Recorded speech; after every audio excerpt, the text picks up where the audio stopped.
It's the final countdown to the 2022 midterm elections. Voters will not only decide who they want to represent their community, but also answer 11 questions on the ballot. And we're going deeper behind the headlines on a possible fix to the housing crisis. In Colorado, we are certainly at a peak point of need.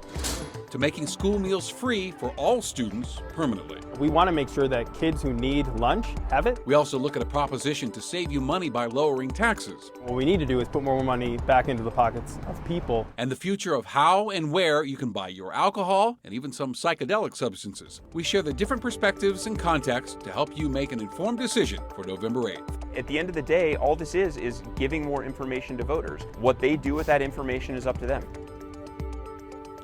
From affordable meals for students to alcohol delivery, even decriminalizing magic mushrooms. The election will have major implications for all Coloradans. Political reporter Meghan Lopez begins our 360 in-depth coverage. Now, first up, Proposition 123, which would dedicate Tabor money to affordable housing projects. There is an intersection in Denver where no matter which corner you stand on, a crane is at work.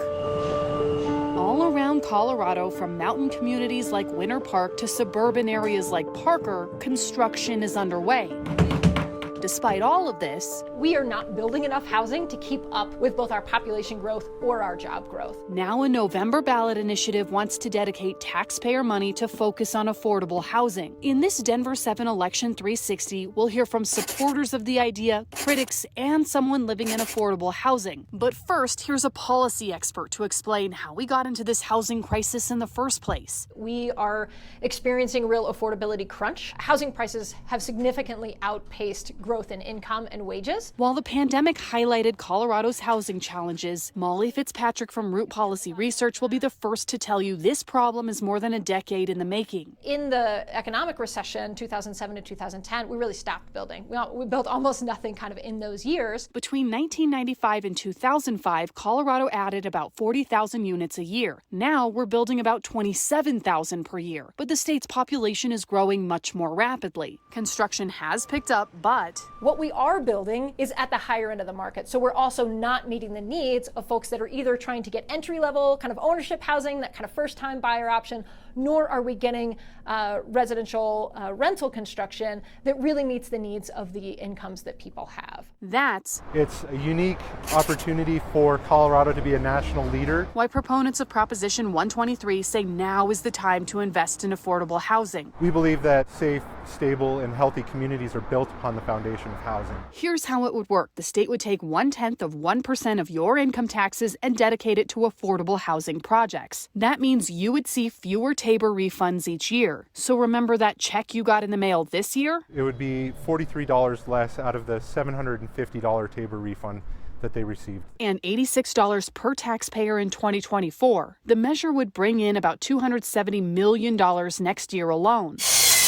Money that would be used to provide grants for affordable housing construction, down payment programs, rental assistance, housing vouchers for the homeless, and more. We're trying to come up with a solution that will build 10,000 homes a year, that over the course of 20 years could really get a huge dent into our housing deficit. I think we all want a place to call home. The Colorado Realtors Association has seen firsthand how hard it is to buy a home and who it impacts the most. We know there is a huge disparity in racial gap in homeownership. Elizabeth Peets is particularly excited about the assistance this would provide directly to families. As you're renting, you are able to save and get some of the equity of renting to prepare you to get that down payment to get home ownership.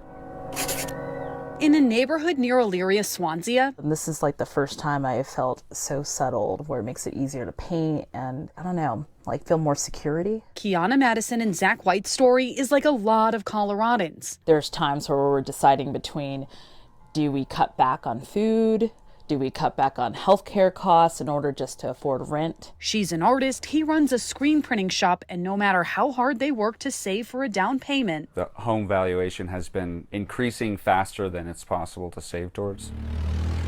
But finally, thanks to a Habitat for Humanity program, they have a home to call their own. Not everyone qualifies for that type of program, though, and nonprofits can only help so many. So they support the ballot measure and hope it will help others afford a house just like them. We're definitely going to lose a lot of amazing families, individuals, community members if we don't handle the affordable housing crisis. Families are going to be facing higher taxes, they're facing higher food budgets, their gas prices are going up. While the Affordable Housing Initiative isn't a direct tax hike, critics say it might as well be. And they want to just swipe any or all of a Tabor rebate that the family might count on next year. Penn Pfeiffer is a former state lawmaker and the chairman of the Tabor Committee. It's not that he doesn't empathize with the need for affordable housing, but the proponents have acted as if this is the first dollar that goes to affordable housing. They have just completely ignored the fact that there are lots of programs, as well as hundreds of millions in investments from state and federal governments. So he doesn't understand why that isn't fixing the problem. So he wants to see that money better prioritized rather than relying on taxpayers for more funding. And he says state and local governments can help by cutting red tape. We know that if you remove a great deal of that unnecessary regulation,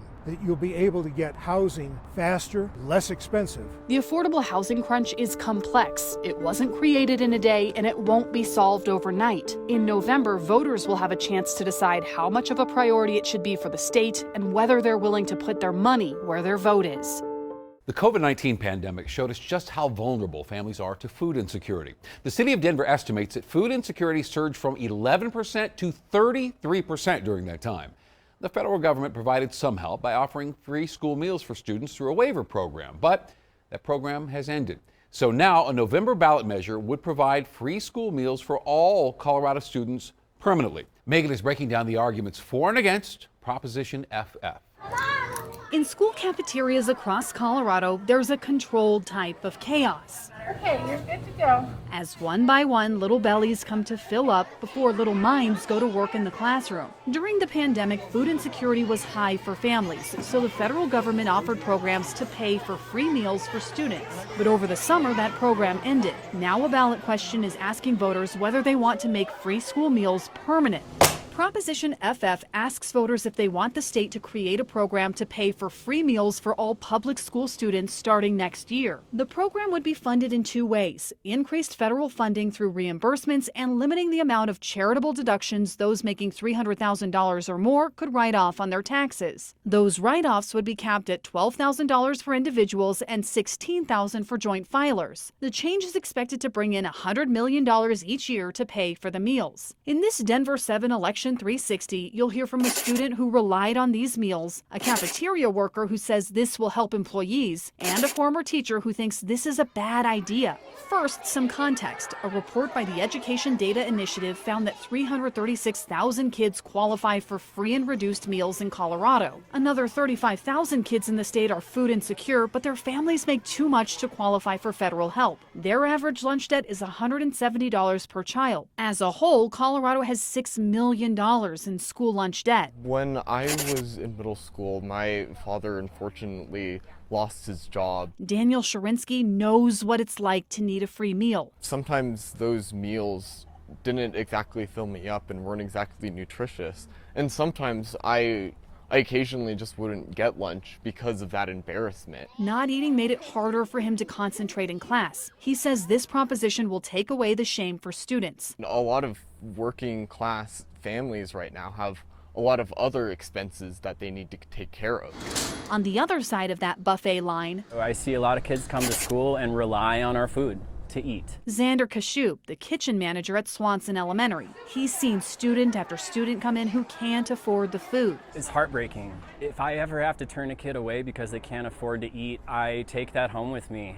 It's terrible. Along with free meals, starting in 2024, the program would also provide grants for districts to buy fresh food from local farmers and update kitchen equipment to cook it. Right now, our menus are they're full of highly processed, pre-cooked food, canned vegetables and fruits. We can do better for our kids. It would also pay kitchen staff more as many districts face shortages, so he supports it. So at 4th and 6th grade, we had a majority of our kids were lower income. So former teacher Michael Fields knows how important food security is for students. We want to make sure that kids who need lunch have it. But he doesn't support this ballot question. Fields says there are already state and federal programs to help the students in need that will stay in place regardless of whether Proposition FF passes. But his big question: should we be paying for lunches for families that can afford it? He thinks it's unfair to have 5% of taxpayers fund the meals for everyone's kids, and he worries about the effects this will have on charities. I think a lot of people do give based on the tax incentives, or we wouldn't have those out there to start with. Is it more important for my kid to have a free lunch, or is it more important for money to go to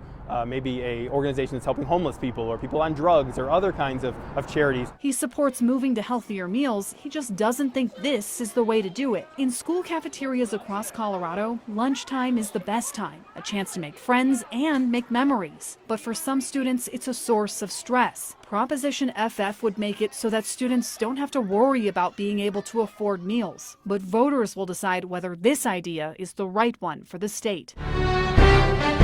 Coming up, reducing taxes to offset inflation.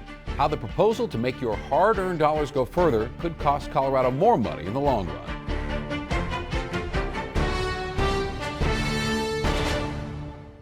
Inflation's been tough for a lot of families. And one ballot initiative promises to offer some savings for workers, but opponents say it comes at too high a cost. Meghan Lopez breaks down Proposition 121 in our next Ballot 360. There is a saying, in this world, nothing is certain except for two things: death and taxes, coined by Benjamin Franklin, but still true today. For decades, Colorado's income tax depended on how much you earn, until 1987, when it became a flat 5% tax for everyone. That dropped to 4.75% in 1999, then 4.63% in 2000, and these days it's at 4.55%. Proposition 121 asks voters if they want to lower the state income tax to 4.4%. It would apply to both individuals and corporations. In this Denver7 Election 360, you'll hear from supporters of the tax cut who say this is about saving people money, opponents who say this will affect a lot of state programs, and a tax expert about where Colorado currently stands. Between inflation and the supply chain, costs are going up so much, like groceries, gas, everything else is costing people a lot of money. But while families struggle, Michael Fields from Advanced Colorado Action says the state is doing fine. The state has more money than ever. We're at a $38 billion state budget.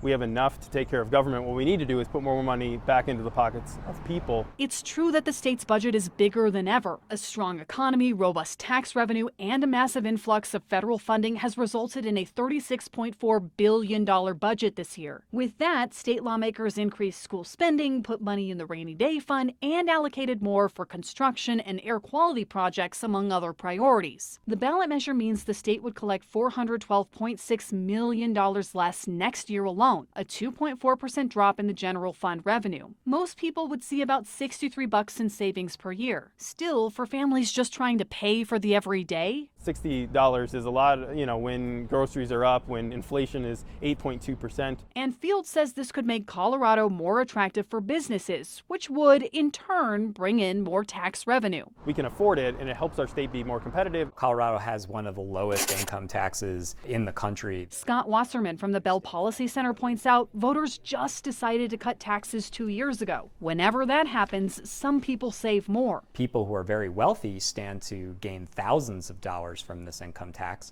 cut, whereas the average Coloradan will get maybe $65. People earning $1 million or more make up less than 1% of taxpayers in the state, but they would see nearly half of the total savings from this ballot measure. We're asking Colorado voters to just really stop and ask themselves, do you stand to lose more than you would gain? Wasserman says the state might have more cash than ever now, but those federal dollars aren't going to keep flowing forever. And even though the economy is doing well, there's no guarantee for the future. We may find ourselves perhaps in a recession in 1 or 2 years. They have to ask themselves, what am I going to lose in roads? What am I going to lose in schools? What am I going to lose in mental health? Or some could choose to raise fees or sales taxes to try to make up the difference, which disproportionately impacts lower income families. So he wants people to vote no. To put Colorado's tax code into context, Colorado has one of the simplest income tax rates in the whole country. the state also ranks 19th in the nation for the lowest tax burden. MSU professor Robert Persichiti says lowering the income tax would mean fewer tax returns for families. We're not having this system where you give us money and then we give you money back. Even if voters reject this measure, though, income taxes will still go down for the next 2 years to 4.5% thanks to Tabor and the fact that the state collected over the revenue cap in previous years. But in the future, if this passes, The short term, what we would really see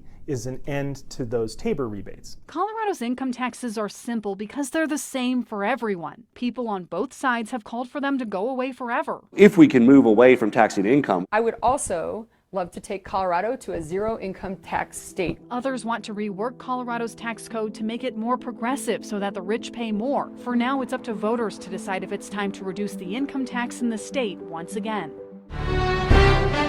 Next, expanding liquor store locations in Colorado.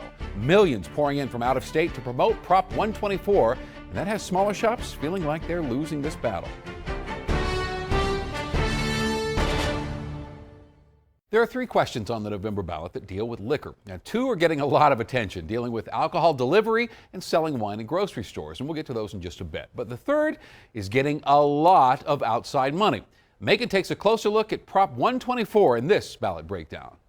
Of the 3 ballot initiatives dealing with alcohol, Proposition 124 is probably the easiest to overlook. Liquor license laws just aren't as attention-grabbing as alcohol delivery or wine in grocery stores. But this ballot question could have a big effect on the industry. Here's what it does. It asks voters if they want to allow liquor stores to be able to apply to open additional locations in a phased-in approach. First, they'd be able to have 8 licenses, then 13 in 2027, then 20 in 2032, and 5 years later, unlimited licenses.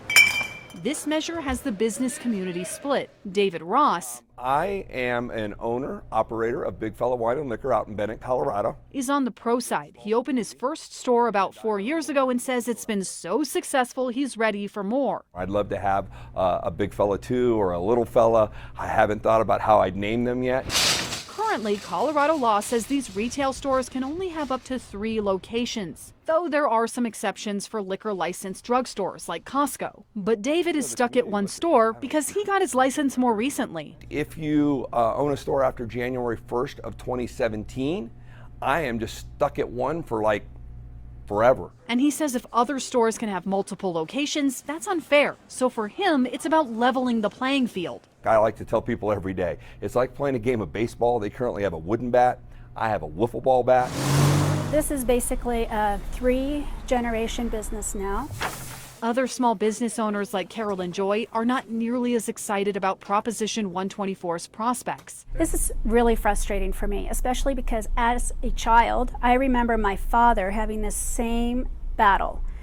This has been going on for years. Like David, she only owns one store and says the competition would come down to who has enough money to buy the most locations. What that means for a small business like mine, it really is devastating because I don't have the means to invest in additional businesses. This is my business. And Chris Fine from the Colorado Licensed Beverage Association says this threatens the livelihoods of hundreds of mom and pop liquor shops. What it's about is getting as many licenses as possible. It's definitely not fair that you're giving one category the ability to grow and not the other. This ballot measure might seem small, but it's attracting big bucks. The group behind it has raised $7 million and counting. All of that money coming from 3 sources, and all of it coming from outside the state. Colorado Fine Wines and Spirits, a Maryland-based company that shares an address with Total Wine, has contributed $5,323,000 to the effort. And Maryland Congressman David Trone and his brother Robert have each contributed another $900,000. The brothers are the founders of Total Wine. It's really about greed. It's about these huge billion-dollar companies that are coming in and saying, we don't care about the small mom and pop. What we care about is simply profits. So opponents are asking voters to think about the impacts this will have on Colorado businesses. Of the 3 alcohol-related ballot questions, Proposition 124 is probably the easiest to overlook. But it's complicated, and it could be one of the biggest changes in Colorado's liquor laws since Prohibition ended. Still ahead, margaritas on the move. We'll look at the debate over third-party delivery services bringing drinks to your doorstep. and bringing wine to the grocery aisle. Why some say a one-stop shop is a blow to small businesses. During the pandemic, a lot of us got used to being able to have just about anything delivered. Groceries, takeout, even alcohol. Well, now a ballot question wants to make some of those changes permanent. Once again, Denver7 political reporter Meghan Lopez, who takes a closer look at a proposal to allow third-party services like DoorDash to deliver alcohol. For a moment during the COVID pandemic, everything stopped. Businesses closed, families stayed home, and even the most bustling streets looked like ghost towns. But then we adapted. For restaurants, that meant a lot of takeout. Hopefully we don't go through something like this again. That year, the legislature did what it could to help. Throw it in there. Passing a temporary law to allow restaurants to sell alcohol to go. The next year, in 2021, lawmakers extended that window, allowing restaurants to sell to-go alcohol for another 4 years. Now, a question on the November ballot wants to make that change permanent, but it also does a little more. In this Denver7 Election 360, you'll hear from restaurants and business groups who support the idea, liquor stores who say this will hurt their bottom line, and the Colorado Licensed Beverage Association who's worried about the safety aspects of this proposal. First, a look at what your vote on Proposition 126 does. A yes vote would allow third-party companies like Instacart or DoorDash to deliver alcohol that you buy from restaurants, grocery stores, and more. It would also allow alcohol takeout from restaurants permanently. A no vote would keep things the way they are. Only liquor stores would be allowed to deliver alcohol using their employees, and restaurant takeout options would expire in 2025. Small restaurants like Las Hijas de Achilanga are still recovering from the pandemic. We had just started to own the business when COVID started, and we lost employees. Owner Yvonne Bringas says this will make a big difference for her restaurant as they look toward their long-term future. I am a proponent because it's going to help me to have more sales, to attract more clients, which is what I need to better my business. They can just focus on making the drink and the food. So doing what they do best. Exactly. And because people are now used to having everything they want delivered to their door with the push of a button. With technology, with new ordering, with the dynamic of how people order and changing of the times from how restaurants operate. Let's adapt to that. Supporters say it's time for the change. These are very minute changes in the law, but it opens up a whole new world for delivery. Another benefit for small restaurants, more competitiveness. Restaurants are experiencing an incredible labor shortage, and many simply don't have another staff member to go and deliver alcohol. Michelle Ling, a spokesperson for groups supporting the ballot initiative, says allowing third parties to help takes a lot of the headaches away from small businesses with limited resources. DoorDash or Instacart, they can deliver, and it's their liquor license, and so there's less risk for restaurants and a safer process as well. Because once the alcohol leaves the store, it's up to the delivery service to make sure it gets to the right person, or they, not the restaurant, would be liable. We're in Fort Collins, Colorado, on the corner of College and Mulberry. Liquor stores, meanwhile, This is our store, Mulberry Max. worry about what this is going to mean for their bottom line. We have a delivery service. There's not an unmet need of delivery in our community. Mulberry Max co-owner Josh Beard says his staff is specially trained to deliver alcohol. We're legally obligated not to sell to anyone who is visibly intoxicated or can't produce a valid ID. It's on us to log every transaction, log every driver's license number. He's concerned the ballot proposal doesn't have enough safeguards in place to make sure the alcohol stays out of the wrong hands. The most concerning for me is the safety aspect of it, and also the accountability. That's a concern Chris Fine from the Colorado Licensed Beverage Association also shares. When it comes to these third-party delivery folks, and when it comes to accountability, it's one big pointing the other way. When a retail liquor store, if that gets in the wrong hands, they're either going to lose their liquor license or get a gargantuan fine. The ballot measure does have language requiring the delivery companies to get a permit and liability insurance. It also requires drivers to be 21, complete a certification program, and verify IDs before delivering. But Chris worries drivers trying to make money with lots of quick deliveries could get lax. They have a schedule. Amazon has a schedule. They don't have time to sit there and wait like the retail liquor store delivery person does. So they want people to vote no. All it takes is the push of a button to get just about anything delivered these days. In November, voters will decide whether that change should be permanent for alcohol and whether companies like DoorDash should be able to do it. It was only a few years ago that grocery stores won the right to carry full-strength beer. And now voters will decide whether they want wine to be allowed at grocery stores as well. Now, Megan continues our coverage with a closer look at Proposition 125. Proposition 125 asks voters whether they want to allow grocery stores and convenience stores to sell wine starting next March. It means that along with picking up lunch meats and toilet paper, you can also snag a bottle of wine without having to make another stop. A limited number of stores already allow this. This measure would expand it, automatically converting beer retail licenses to also include wine. In this Denver7 Election 360, you'll hear from a group that supports the measure, another that opposes it, and a small business that says this could force them to close. First, let's look back for some context. For years, grocery stores were only allowed to sell liquor in one location in the state. Everything else could only sell low-strength or 3.2 beer. In 2016, however, that changed with a Colorado Senate bill dubbed the Great Compromise. Part of that compromise was that the grocers got a limited amount of licenses, full-strength licenses, beer, wine, and spirits, over a certain amount of time. First, grocery stores could have 5 liquor licenses statewide, then 8, then 13 and 20, and finally unlimited licenses by 2037. Now with the latest proposition, another potentially big change. Full-strength beer has been a wild success in grocery stores. Consumers love it.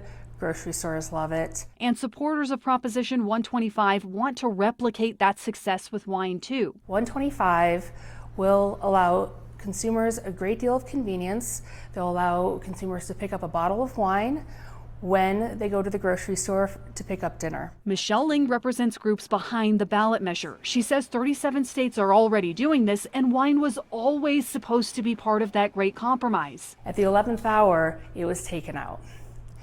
And so this has always been the intent.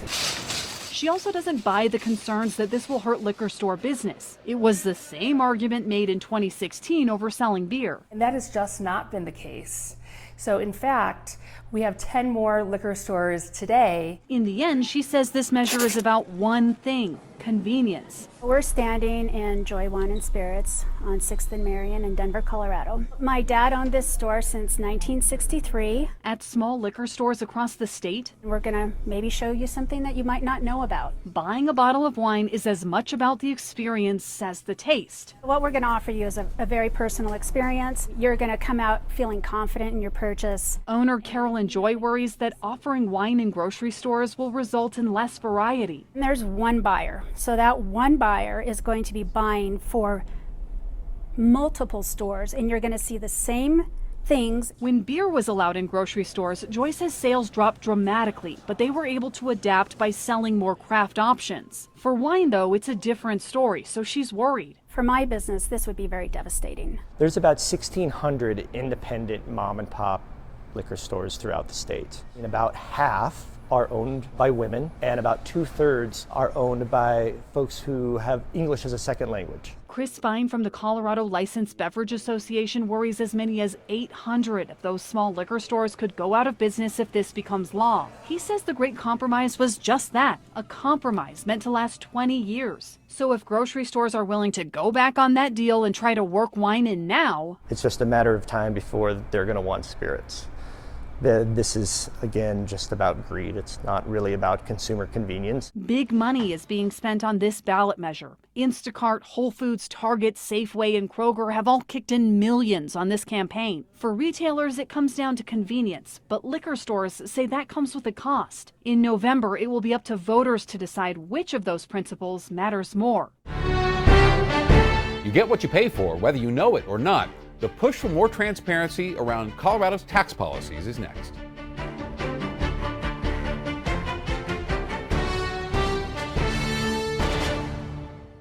There's a growing push for more transparency on tax laws, and one question on the statewide ballot aims to help you better understand the impact on your wallet.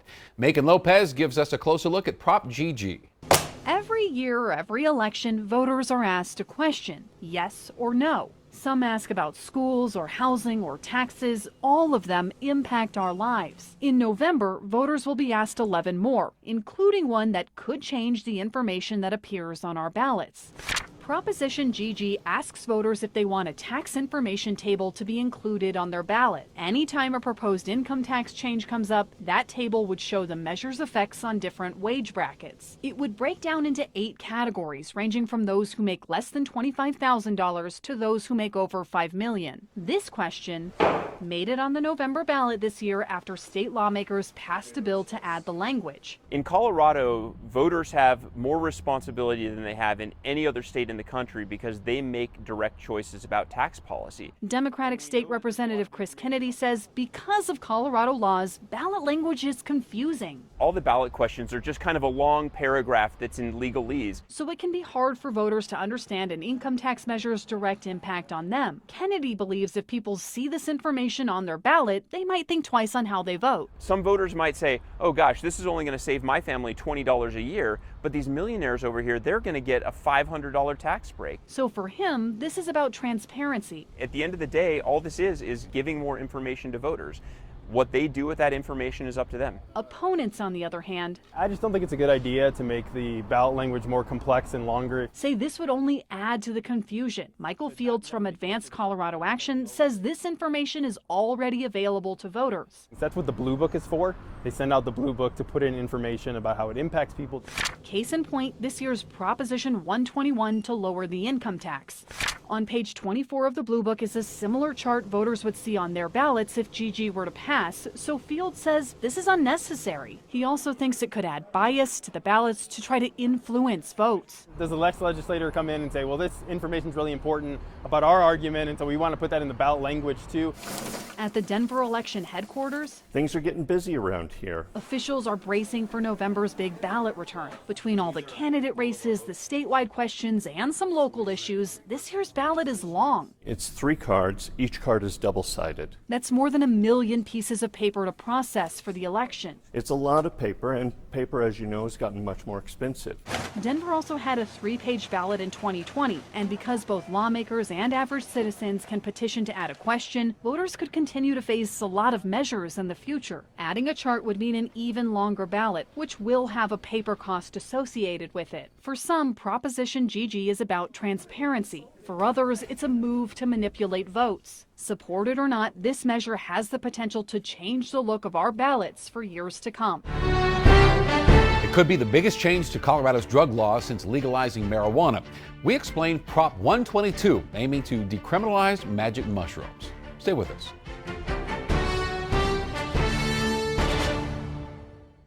It was just a decade ago that Colorado voters decided to legalize marijuana, and now there could be another major change to the state's drug laws, this time to legalize some psychedelic substances. Denver7's Meghan Lopez once again.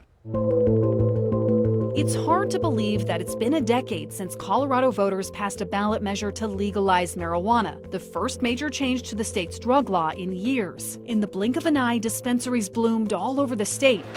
And something people spent years behind bars for before became big business. In November, voters will be asked whether it's time for another major update to Colorado drug laws, this time with psychedelics. Proposition 122 asks voters if they want to allow licensed healing centers to administer psychedelic mushrooms to people 21 and older. Cities and counties would not be allowed to ban them. It would also decriminalize the personal possession and cultivation of 5 substances: psilocybin, psilocin, ibogaine, mescaline, and DMT. However, the measure doesn't allow for retail sales. Oregon passed a similar measure in 2020, and in 2019, voters in Denver decided to decriminalize psychedelics with Ordinance 301. In this Denver7 Election 360, you'll hear from the group behind the ballot measure, an opponent, a patient, a professor who studied these drugs, and someone who helped push for the decriminalization effort in Denver. For supporters of Proposition 122, the Natural Medicine Health Act creates a tremendous opportunity for new modalities and healings. They say these natural medicines have been around for thousands of years and they're safer than opioids. They point to Denver's decriminalization as a success story, and they want to be clear. We don't want to see a commercialized model. We don't want to see recreational dispensaries for these natural medicines. That's why the measure calls for licensed healing centers with an intake and a screening process, and for Colorado's Department of Regulatory agencies to be involved. We need to be really careful with this. We want to have access programs. We want to make sure that these prices aren't getting so out of hand that it isn't equitable. They're asking people to vote yes for the sake of healing. It has done great good for many different people to be able to expand themselves, to learn, to grow, to self-heal, and that's a powerful thing. For years, Alan Floyd has lived with an unbearable truth. I have a terminal illness. Something most of us can't even begin to fathom. And I was told I had 2 years to live. Since his diagnosis, he's dealt with severe depression and a lot of pain. He's tried everything. Opioids, fentanyl, oxycodone, Dilaudid were the primary ones I was taking. When none of that worked, he turned to psychedelics, and he says it's been life-changing. The depression has lifted to the point where my psychiatrist says I no longer have treatment-resistant depression. My attitude is a lot better. I understand that I'm dying, and I'm okay with that now. The clinical trials completed on psilocybin mushrooms have mostly focused on the benefits for depression and end-of-life distress. Alan's experience is not a one-off. Studies by Johns Hopkins, UC San Francisco, and even the FDA have found benefits in psychedelics. They're finding that 60 to 80% of participants are reporting an immediate and substantial decrease in depression. For end-of-life distress. Shannon Hughes from CSU says it's safer than cannabis, you can't overdose on it, and you won't get addicted to it. Psilocybin is actually one of the safest psychoactive substances. It's a con. The idea that this is really about health is not true at all. Jeff Hunt from the Centennial Institute doesn't believe the proponents. He says this measure is about one thing: money. This is about commercialization. This is eventually about making sure that these companies can get these drugs out there, make as much money as they can. While supporters see Denver as an example, Hunt has a very different take. No one would be saying that we're doing very well in the city of Denver with our drug issues. He worries this is going the same way as marijuana and will eventually face the same problems. We still have a really big black market problem in the state. We need to be looking at ways to get people off drugs, not finding ways for people to take further drugs. So if there really are medical benefits, he wants the FDA to review the substances, test them, and then come up with rules. We're not at all opposed to utilizing that pathway. But he says this ballot measure is not the way. Of all the voices you'd expect to support Proposition 122, community activist Melanie Rose Rogers is probably one of them. In 2019, it was a grassroots movement. We were all volunteers. She was one of the organizers behind Denver's decriminalization effort. We just believe in the overall benefits of psilocybin mushrooms. And yet, she's one of the loudest critics of this measure. It's important that we do this, in a right way, and we don't rush to do it. She wants decriminalization, not legalization, to be the first step, and she doesn't like that an out-of-state group is spearheading the effort, pouring $2.8 million into this campaign. It is not Colorado community-led. She also has concerns about DORA regulating psychedelics, the fact that cities can't reject these centers, and social equity, worrying that not enough minority voices were included in this discussion. And I actually think that the cost of sitting in these licensed healing centers are not going to be able to be affordable for everybody. So she wants people to think twice before saying yes. This year marks a decade since Colorado voters became the first state to legalize marijuana. This year, they'll be asked whether it's time to do the same for psychedelics and significantly rewrite the state's drug policies once again. We've made it easy to keep track of the 2022 midterm elections. You can read up on all the ballot measures and all the candidates in our voters guide on Denver7.com. Now, a special thank you to Meghan Lopez for all her hard work during this election season. And you can get election updates on November 8th right here on Denver 7. We will have live coverage throughout the night, tracking results as they come in. Thank you very much for watching.